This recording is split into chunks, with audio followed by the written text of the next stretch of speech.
Hey guys, welcome back to the studio for another lesson. This week, we're going to be digging into Barry Harris's rules for adding chromaticism to descending major scale lines. You might remember a while back we went over the rules for the dominant scale, and I've mentioned the major scale rules once before, but we've never done a proper lesson on them. So I thought we needed to fix that. Up first, we'll go over the 4 different rules and how to practice them on the beat for every note in the scale. Then I'll show you some exercises to practice them in a few ways other than just running the plain old scale. Then we'll get into applying these rules to our diatonic 7th chord arpeggios and how we can actually use this stuff to make phrases that work over a variety of different chord progressions that resolve to a tonic major.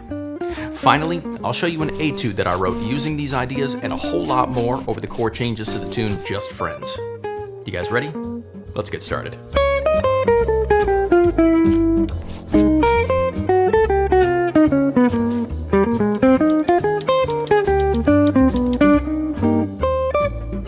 I mentioned in my video for the rules for the dominant scale that while there are a ton of methods for adding chromatic notes to our lines, I've grown especially fond of Barry Harris's systems over the years. I think they allow for a lot more versatility and freedom than the so-called bebop scale concept, but they're rigid enough to not be overwhelming to somebody coming into them cold. Before we get too deep into playing, let's go over Barry's 4 rules for descending major scale lines. This first rule works if we start on any chord tone. In other words, when we're descending from either the root, the 3rd, the 5th, or the 7th, we can apply this rule that says to put 1 half step in between the 6th and the 5. Here's what that sounds like from the root. If we do it from the 3rd, it sounds like this. From the 5th, we get this run. And from the 7th, it would go like this. Notice that when we descended from the 7th, we had to go through a whole octave before we could apply the rule, because otherwise it would make the wrong notes land on the beat. The second rule works if we start from the 3rd, the 5th, or the 7th. And that one says to put 3 half steps in between 3 and 2, 2 and 1, and 6 and 5. That sounds like this when we start on the 3rd.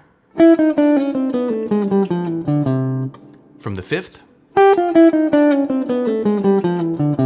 And lastly from the 7th. When we're starting on non-chord tones, we can use Rule 3, which says no half steps. So in that case, when we start on the 2nd, the 4th, or the 6th, we'll just run down the scale as normal, like this.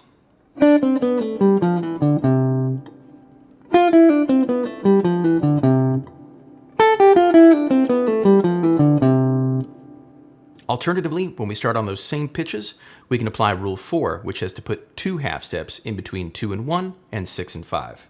That would sound like this.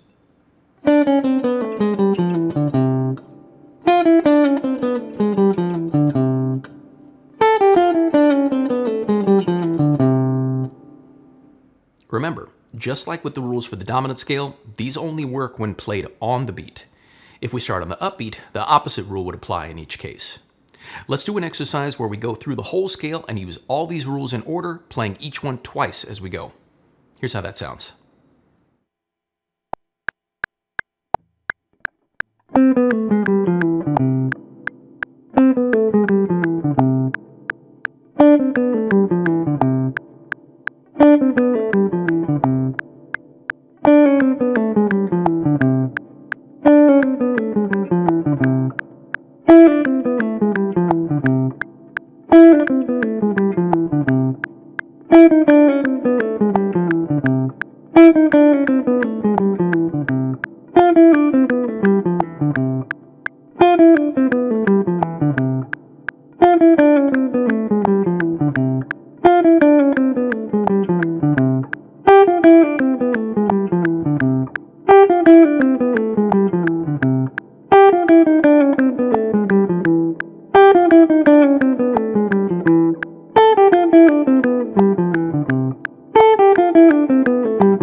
this is all fine and good, but like I always say, playing scales up and down doesn't make for particularly interesting solos. To help with this, let's do another exercise that goes like this. Off the and of 1, we'll play a triplet turn from each note of the scale and then descend using the rule for the note that lands on beat 2.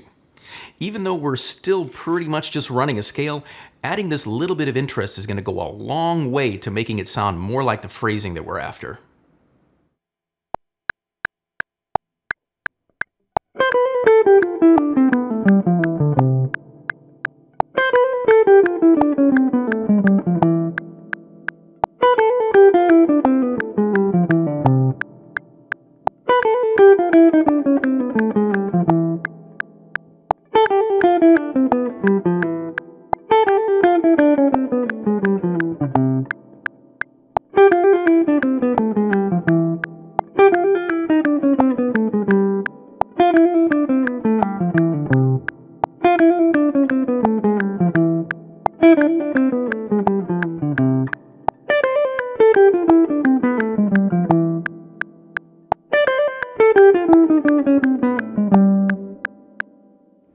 I think it's really important to practice stuff like this since it gets us thinking about applying these concepts in a more musical way. There's a bunch more exercises like this in the PDF for today's lesson that you can nab over at my Patreon page or by becoming a channel member here on YouTube. For now though, let's move on and play around with applying these concepts to some ideas that make use of our diatonic 7th chord arpeggios.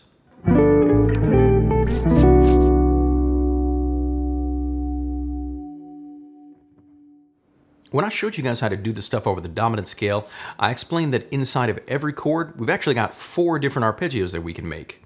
The same thing holds true when we're using these concepts for the major scale. Let's explore this a little bit and go up a chord off the root and resolve either down a step, or up a third before using the half-step rules to descend and land right. Check out how that works.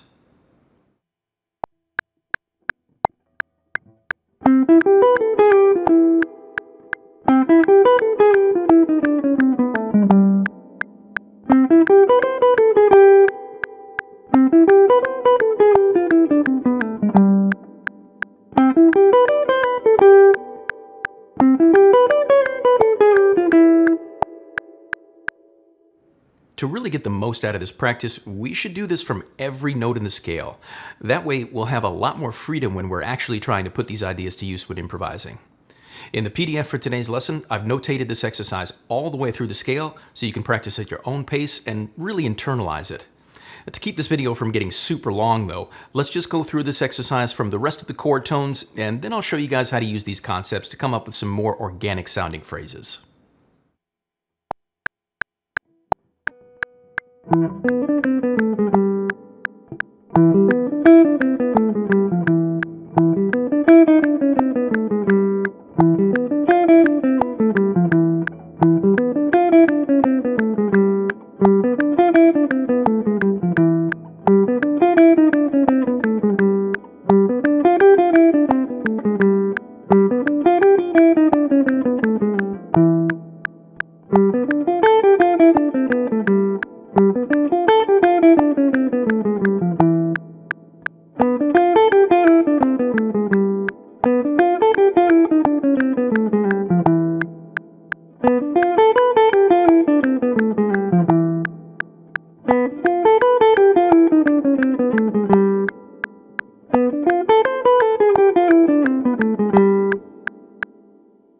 Let's do one more exercise before we move on. This one's a little different than we've done in the past. Up until now, we've pretty much always played our arpeggios and pivots on the beat. Well, what happens if we start off the beat and then apply these rules? In this next exercise, we're going to do just that and find out. We'll start off the end of 1 and pivot before playing up a chord and then descending using the rule for the note that lands on the beat. Check out how that sounds now.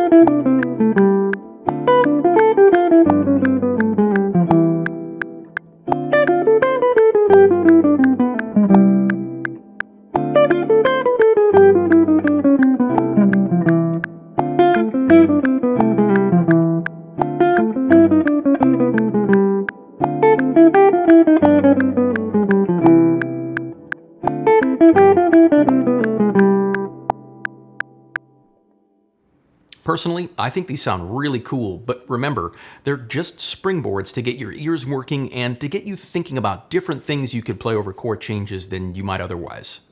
In the next section, I'll show you guys how you can put all this stuff together, along with other things that we've covered in the past, over a standard set of changes. Before we do that though, I need to give a quick shout out to TrueFire.com for supporting the channel. TrueFire is an online lesson library that's host to literally thousands of courses on a wide range of musical topics from some really amazing artists and educators. With synced notation and tablature, as well as slowdown and looping features, it's super easy to follow along no matter what course you decide to pick up. While you wait for my courses to drop, you can use my link in the description or use offer code STUDIO for 35% off at checkout, and you'll also be supporting the channel at the same time. It's never been a better time to learn, practice, and play with TrueFire. If you want even more material than we just went over, make sure you head on over to my Patreon page and get the PDF for today's lesson. This week's supporting material is 30 pages long and has a ton of different configurations and ideas that I just don't have time to cover today. Now, let's get back to the lesson and check out that etude I mentioned over the changes to Just Friends.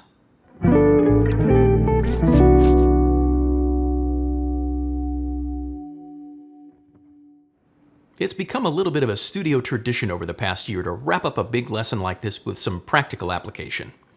Rather than just show you guys some more licks you could use over 251, I figured we should apply this stuff in combination with other things that I've taught you in the past, like the dominant scale rules, enclosures, approaches, the dominant family, and more over a standard tune. That way, you'll get a better idea of how all these disparate things can come together to make a really interesting solo that's chock full of bebop language. In this etude I wrote over the changes to Just Friends, you're going to get just that. Check out how it sounds now.